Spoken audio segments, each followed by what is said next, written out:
चुड़ैल पार्ट 1। ऊंची ऊंची पहाड़ियों और घने जंगल से घिरा हुआ भैरवगढ़ गांव काली पहाड़ी के ठीक पीछे था।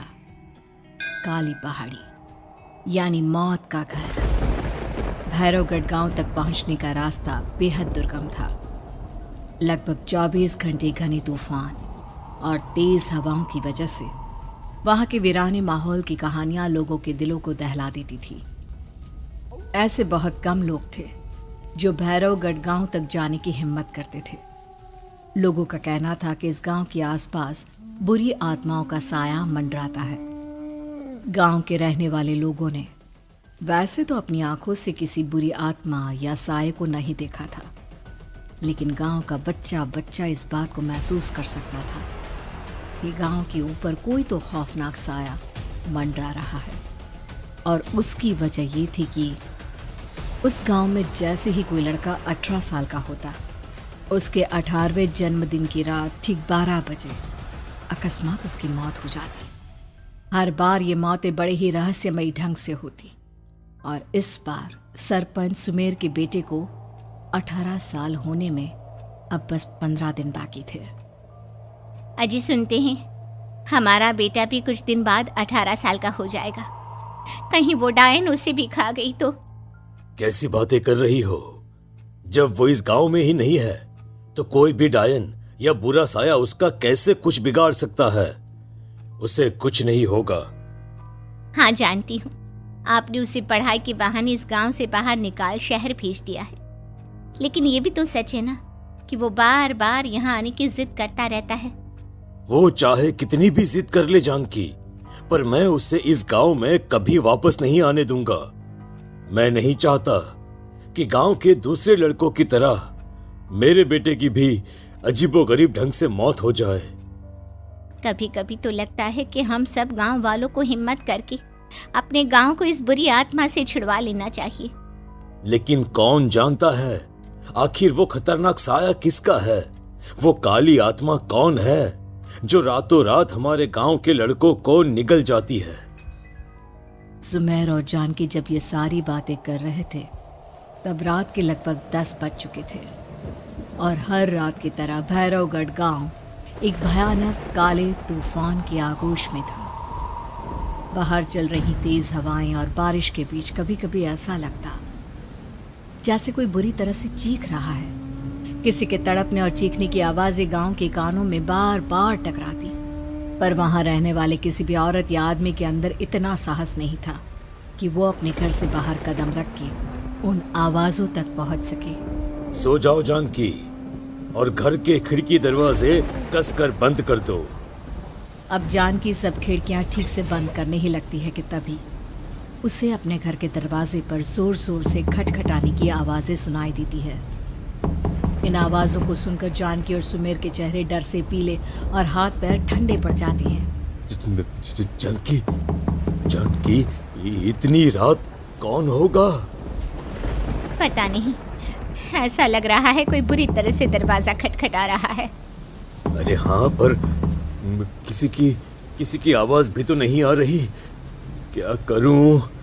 दरवाजा खोल लूं या नहीं? कहीं ऐसा ना हो कि किसी को हमारी मदद की जरूरत हो।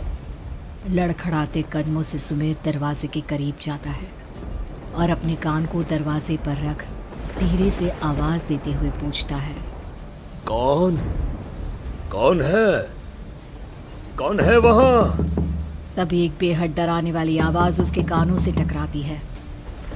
दरवाजा खोलो, दरवाजा खोलो, वरना आज की रात इस गांव में कोई जिंदा नहीं बचेगा। मैं जानती हूँ तुम्हारा बेटा 18 साल का होने वाला है। अगर उसकी जान की जरा भी परवाह है तो दरवाजा खोल दो। इस आवाज को सुनते ही सुमेर घबराकर पीछे हट जाता है और जानकी को पूरी बात बताता है। कहीं वो डायन हमारे घर तक तो नहीं पहुंच गई? अब हम क्या करेंगे? मुझे दरवाजा खोलना ही होगा जानकी। मेरे पास अब कोई रास्ता नहीं है। इतना कहकर सुमेर डर से अपनी दोनों आंखें कसकर बंद करता है और कांपते हाथों के साथ झटके से दरवाजा खोल देता है। तभी किसी के जोर से हंसने की आवाज सुमेर और जानकी को सुनाई देती है। उस आवाज को सुन दोनों दरवाजे की तरफ देखते हैं और सामने अपने बेटे राहुल को खड़ा देख दंग रह जाते हैं। राहुल के हाथ में उसका मोबाइल होता है जिसमें से वो आवाज बज रही थी। ये क्या मजाक है? और तू यहाँ, तुझे मना किया था ना गांव में आने को, समझ में नहीं आता क्या? 18 साल का होने वाला है तू। माँ, आप लोग भी पता नहीं किन अंधविश्वास भरी बातों पर भरोसा करते हैं। क्या मैं अपने घर नहीं आ सकता? आप लोगों से नहीं मिल सकता? देख बेटा, हमने तुझे किसी वजह से ही इस गांव से दूर रखा था और यहां आकर तूने अच्छा नहीं किया। चल चल चल, मैं तुझे अभी के अभी वापस शहर छोड़कर आता हूं। ओफो पापा, आप बेकार की बातों से परेशान हो रहे हैं। बाहर इतना तेज अंधड़ तूफान चल रहा है, कहीं जाने की जरूरत नहीं है। मैं बस आप लोगों से मिलने आया हूं, कुछ दिन रहकर चला जाऊंगा। दिमाग खराब हो गया है इस लड़के का, नहीं जानता कि इस गांव में ये सुरक्षित नहीं है। किसने कहा था तुझे यहाँ आने को? ये आवाजें सुन, बाहर से जो आवाजें आ रही है तुझे सुनाई नहीं देती क्या? अरे माँ, जब जोर से तूफान चलता है, तेज हवाएं चलती हैं, तो इसी तरह की आवाजें आती हैं। ये बहुत नॉर्मल है माँ। नॉर्मल होगी तेरे लिए बेटा। 4 दिन शहर में पढ़कर आया है तो अपने माँ बाप की बात नहीं मान सकता।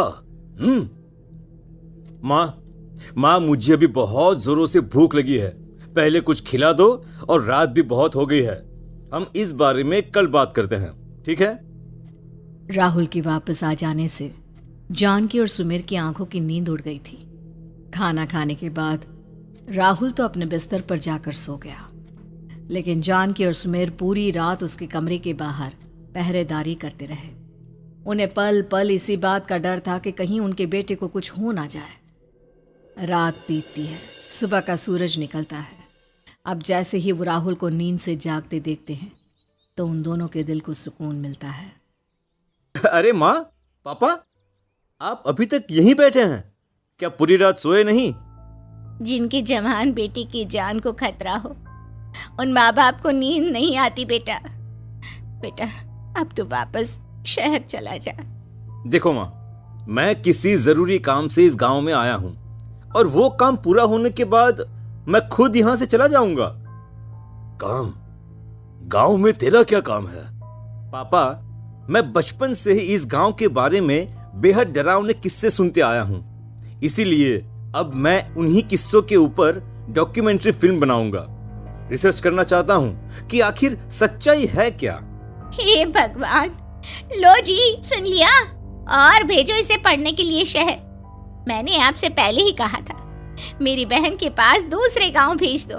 ना ये शहर जाता और ना उल जुलूल की बात इसके दिमाग में आती। जानकी और सुमेर राहुल को समझाने की बहुत कोशिश करते हैं, पर वो किसी की बात नहीं सुनता और अपना कैमरा लेकर गांव की पास वाली काली पहाड़ी की तरफ निकल जाता है। अब राहुल जैसे ही काली पहाड़ी पर पहुंचता है, उसकी नजर पहाड़ी के ठीक बीचों बीच बनी एक पुरानी झोपड़ी पर पड़ती है। यहाँ भी कोई रहता है क्या? ये इंटरेस्टिंग होगा। राहुल की आवाज पहाड़ों से टकराकर उसके कानों में सुनाई दे रही थी। उसने चारों तरफ का नजारा देखकर वहां की तस्वीरें अपने कैमरे में उतारना शुरू कर दिया। तभी अचानक राहुल ने अपने कैमरे में खींची हुई तस्वीर को जूम करके देखा, और उसमें उसे जो नजर आया वो देखकर राहुल के होश उड़ गए।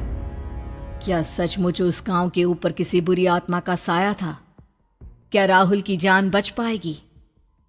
क्या देखा था राहुल ने उस फोटो में जिसे देखकर वो दंग रह गया? इन सवालों के जवाब जानने के लिए देखिए इस कहानी का अगला भाग।